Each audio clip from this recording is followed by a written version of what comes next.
근데 이거 되게 중요한 이야기인데, 엘리트들이 너를 노예화시키는 4단계. 대놓고 억압하지 않아요. 오히려 자유롭다는 느낌을 줍니다. 선택지를 주되 고를 수 있는 것만 준다. 문과, 이과, 대학 전공. 열심히 하면 보상이 온다고 믿게 한다. 불만이 생기면 네가 부족한 것으로 돌려버림. 이 모든 사실을 숨김. 이게 이제 대전제고, 이게 플라톤이 쓴 글이에요. 플라톤의 동굴인데 진짜의 삶은 이렇게 막 자유롭게 이렇게 사는 거고, 이 진리를 찾는 사람들이 이제 지식인들이고, 근데 그 미디어는 우리한테 여기 안에 따뜻하잖아, 이게 태양이랑 마찬가지야 하고 이걸 보여주는 거고, 미디어에서는 야 이거 봐봐 이거 재밌지 하는 거고, 우매한 대중들은 그거를 보고 이제 세상이 전부라고 살고 있는 거죠. 근데 우리가 얼마나 많은, 거의 뭐 10년 20년을 좋은 대학에 가기 위해서 애를 쓰고 이렇게 하고 사나요, 그쵸? 이제 많은 분들이 저한테 이제 상담을 하는데 그 중에 정말 많은 게 대학과 관련된 게 많았어요. 그러니까 저의 학벌 컴플렉스를 이기지 못해서 너무 힘들다 이런 분들이 정말 많았거든요. 근데 사실은 저는 이 플라톤의 동굴은 어렸을 때 책으로도 읽었지만, 제가 이제 그런 세미나에 가서 이 세상이 너한테 주입시키는 이런 것들, 너네가 딴 데 집중하게 하려고 얼마나 노력하고 있는지를 봐 하면서 이런 이야기를 배웠을 때, 이제 그걸 함과 동시에 저한테 아직도 이제 대학교나 이런 것 때문에 막 슬퍼하고 힘들어하고 고민 상담하고 눈물을 흘리는 친구도 있었단 말이죠. 그때 그 괴리가 너무 대단했어요. 그러니까 어떤 거냐면, 진짜 찐 부자들, 그리고 정말로 이제 세상이 설계된 그런 것들을 이해하고 있는 사람들은 그런 게 전부 다 저희를 농락하는, 어떻게 보면 세계상이 만들어 놓은, 자기들이 편리하게 우리를 굴리기 위해서 만들어 놓은 시스템에 우리는 그게 세상이 전부라고 생각하고 사는 거야. 그래서 우리는 좋은 대학을 못 가면은 나는 루저다, 슬퍼하고 막 그런 거에 막 집착을 하고 재수를 하고 삼수를 하고 사수를 하고 막 다른 사람들 대학교 검색해보고 막 이러면서 울고 막 이렇게 하는 거야. 그다음에 이 나이대가 되면 뭘 해야 되고 저해야 되고, 이것도 사실은 전부 다 우리한테 그렇게 좀 주입을 시키는 거예요. 그래서 이 나이 때면 더 이상 새로운 시도를 하지 못하게 하고, 이제 그만하게 하고, 그래서 사람들이 더 막 이렇게 치고 올라오지 않게 하고, 막 이런 엘리트들의 컨트롤이 분명히 있어요. 이게 뭐 음모론 이런 게 아니라.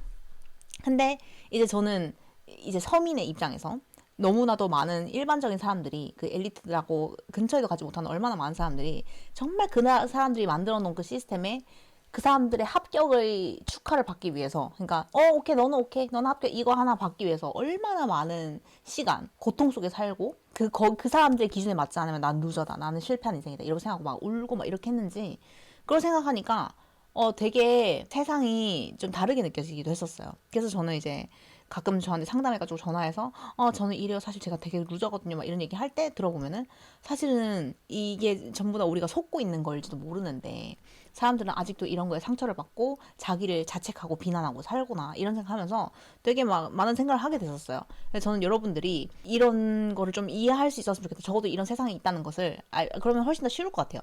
예를 들면 동굴, 벽, 그림자, 학교, 교육, 미디어, SNS 이런 건데, 예를 들면은 진짜 여러분들한테 필요한 공부는 무엇이냐, 일을 최소화하고, 그러니까 그 일을 하는 방법, 일을 정말로 제대로 해서 그것을 어떻게 내 것으로 만드는지, 그것을 배워야 되는데, 이제 학교에서 가르치는 것은 어떻게 이제 제도에 순응하는지를 가르치는 거란 말이죠. 근데 우리가 계속 그런 순응하고 말 잘 듣고 그런 사람들이 계속 보상을 받는 시스템에 길들여져 있다 보니까, 나중에는 정말로 모든 대한민국이 한때 공무원이 되는 게 꿈이고 교사가 되는 게 모두가 꿈이었잖아요. 그러니까 그런 시스템으로 계속 이렇게 들어가게 되고, 그래서 우등생들이 계속해서 그런 일들을 하고 싶어질 때, 뭐 공무원 시험을 치고, 그다음에 정말로 똑똑한 인재들이 의사가 되고 싶어 하고, 이런 모든 이 흐름 자체가 사실은 우리가 약간 농락을 당하고 있는 걸 수도 있다. 그거를 좀 이해하면 훨씬 더 덜 억울하지 않을까. 그러니까 알고 하는 거랑 모르고 하는 건 다르니까. 그래서 쇠사슬이 학점, 스펙, 돈, 사회적 시선. 그래서 여러분들이 뭘 하고 싶은데 그런 걸 계속 못하게 하는 그런 시선도 있잖아요. 그런 게 사실은 사람들이 너를 어떻게 평가하는지, 좋은 대학 아니면은 너는 뭐 이렇다 저렇다 뭐 이런 얘기 듣는 거. 그다음에 사실 동굴 밖의 삶은, 사실 이게 제가 해외에 나가서 살면서 이런 세상이구나, 이게 아무것도 아니라는 걸 처음으로 깨달아서 하는, 그 정말 자유의 몸이 됐던 첫 경험이었거든요. 이때 와, 내가 진짜 아무것도 아닌 거에 있어서 평생을 썩혔구나 이런 생각을 처음으로 했어요. 그러니까 그때 느꼈던 그 자유가 막 소름 돋을 정도의 감정이었거든요. 근데 그거는 직접 해보지 않으면 절대로 알 수가 없어요. 그래서 제가, 여러분들 일단 한번 나가보시고 직접 한번 경험을 해보고 저하고 다시 얘기해요. 이 얘기를 제가 하는 게, 이거는 본인이 직접 겪어봐야 돼요. 그러니까 제가 백날 여러분한테 얘기해줘도 본인이 안 겪으면 몰라요. 이게 근데 한국에 돌아오잖아? 한국에 돌아와서 한 3, 4년 이렇게 살면 다시 좀 한국식으로 바뀌어요. 그래서 계속 한 번씩 간헐적으로 나와가지고 오래 좀 지내다가 나오고 이래야 되는데, 외국에 나가면 한국에서 중요하다고 생각했던 되게 많은 기준이 아무것도 아니에요. 정말로. 그러다 보면은 조금 더 명확하게 내 인생에서 정말 중요한 게 뭐지? 정말 고민해야 되는 게 뭐지? 이런 것들 다시 보게 된단 말이죠. 그리고 눈부심과 고통, 이게 이제 제가 세미나를 갔다 오면 항상 이렇게 좀 많이 아팠어요. 근데 저뿐만 아니라 다른 친구들 전부 다 막 몸살이 오고 난리가 아니었거든요. 그게 이제 깨달음 후에 불편함과 혼란이에요. 그다음에 동굴로 다시 돌아간 사람은, 근데 이 자유가 너무 두려운 거야. 내 앞에 펼쳐진 이 자유가. 내가 이걸 다 감당할 수 있을까? 이거를 하기에는 내가 너무 포부가 작은 사람 아닐까? 막 이런 생각을 하면서. 그래서 다시 그냥 적당히 저기서 이렇게 적응하고 살자. 어떡하겠어. 내가 이때까지 살아온 게 이건데. 하고 다시 이제 자기 발로 돌아가는 거죠.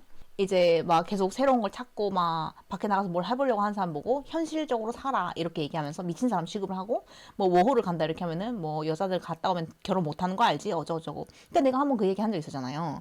이렇게 말하고 이렇게 다른 사람들의 삶을 컨트롤하려고 하는 이 통제하는, 왜 굳이 다른 사람이 밖에 나가서 뭘 하겠다는데 자꾸 댓글을 악플을 달고 뭐 갔다 오면은 뭐 걸레가 되니 어쩌니 이런 얘기 왜 할까? 이건 마치 북한의 공산당이 하는 짓이랑 똑같다. 내가 그 얘기를 항상 했었잖아요. 그러니까 얘네들이 두려워하는 거는 우리가 밖에 나가서 어떤 남자를 잘지 안 잘지 그게 두려운 게 아니라니까. 그 이후로 더 이상 자기들이 컨트롤할 수 있는 사람들이 많아지지 않는다는 점에서 우리가 못 나갔으면 안 나갔으면 하는 거예요. 그러니까 계속 악플을 달고 그런 헛소문을 퍼뜨리고 성장하는 거를 멈추게 하는 거예요. 뭔지 아세요? 그래서 그런 것들이 진짜 무서운 거라니까, 여러분. 그래서 우리가 집착하는 거, 여러분도 오늘도 나는 이렇거나 저렇구나, 뭐 나는 이 기준에 부적합하고 나이가 너무 많고 어쩌고저쩌고 하는 막 이런 너무나도 많은 생각들이 다 그냥 이 미디어에서 보여주고 사람들이 말하고 입방에 오르고 이런 우매한 대중, 그러니까 여기서 우매한 대중이라는 것은 미디어가 심어준 잘못된 정보를 믿고 그거를 무조건 따르는 거. 그래서 저게 다 이 세상에 다다. 난 저렇게 살아야 돼. 나도 저렇게 해야 돼. 그런 삶을 사는 거예요. 그래서 우리는 그게 사실이 아니라는 거 알고 있으니까 그거에서 빠져나오기 위해서 되게 노력을 해야 되고 정신을 좀 차리고 살아야 되거든요. 여자들이 한 20대 중반쯤 되면 그때부터 다들 뭐 명품 하나씩 가지고 있어야 된다 어쩌고저쩌고 하는데, 좋아. 돈이 있으면 아무렇지도 않게 고민도 하지 않고 명품을 살 수 있을 때는 아무 사람도 당연히 사야지. 왜? Why not? 좋은 거 있으면 당연히 사는 게 맞지, 그치? 근데 내가 돈이 없어. 돈이 없고 지금도 막 삶이 허덕거려. 온라인 들어가면 사람들이 전부 다 뭐 샤넬 어쩌고저쩌고, 이번에 누가 뭐 아이유가 입은 거 봤냐, 뭐 문가영 입은 거 봤냐 이런 얘기하면서 뭐 반클리프 없으면은 뭐 시집 가지 마라 뭐 이런 얘기하고 막 이런 것도 있잖아요. 여러분, 그게 전부 다 이런 그림자예요. 인생 하등 쓸모없는 얘기를 하고 있는 거야. 여러분들 인생에서 가장 중요한 건 그 젊은 시절에 여러분들이 앞으로 어떤 인생을 살고 있을지 막 설계하고 이런데 너무너무 바빠야 되는데, 명품이 어쩌고저쩌고 뭐 남자친구 뭐 직업이 어쩌고저쩌고 막 이런 쓰잘데기 없는 거에 집착하게 만들고, 대학교 뭐 몸매는 어느 정도 해야 되고 이런 쓰잘데기 없는 거에 계속 우리가 소비하게 만드는 거, 그런 거에 속으면 안 돼요. 그리고 사실은 이제 아이돌이나 이런 것도 저도 이제는 제 난생 처음으로 이제 좋아하는 아이돌이 생겼어요. 제가 이제 뉴진스를 정말 좋아하니까 이해는 해요. 뉴진스를 좋아하고 이런 마음이. 근데 아이돌이 이렇게 너무 많은 나라에 사는 것은 사실 우리를 더 정신병자로 만들긴 하거든요. 어떤 측면이냐면 그 말도 안 되는 외모의 사람들, 그러니까 너무 완벽에 가까운 외모, 막 몸매, 그 퍼포먼스 막 이런 걸 보면서 사실은 저도 진짜 뭐 아이돌도 관심도 없고 하는 사람인데 쇼츠 여면은 맨날 뜨는 게 걔네들이에요. 진짜 관심도 없고 이름도 몰라. 맨날 떠. 그러니까 한 천년 만년 보니까 이제 제 뭐 스트레이트 키즈인가? 그런 사람들도 이제 뭐 용복인가 뭐 이런 데 알게 됐어. 관심도 없는데 왜? 계속 뜨니까. 그래서 계속 뜨다 보면은 그렇구나. 이렇게 생긴 게 미남이구나. 이렇게 생긴 게 미녀구나. 이 기준이 이렇구나. 그럼 나도 이렇게 돼야겠구나. 계속 그렇게 비슷하게 된다니까. 그래서 그런 거에 속으면 계속 이런 일반적인 대중들이 보는 모든 미디어에 계속 여러분들이 그걸 소비하다 보면 여러분도 정신병자가 돼 있어요. 어느 순간. 그거에서 정신을 딱 차리고 내가 진짜 꿈꾸는 삶이 무엇인지, 내가 어떻게 살아야 되는지 그거에 집중하지 않으면 사람은 딱 바보가 됩니다. 어떤 사람은 어떤 대학 나왔대, 뭐 했대, 그 사람 뭐 직업이 뭐래, 막 이런 헛소리를 하면서 허송세월을 보낸다고. 인생에서 진짜 중요한 게 뭔지도 모르고.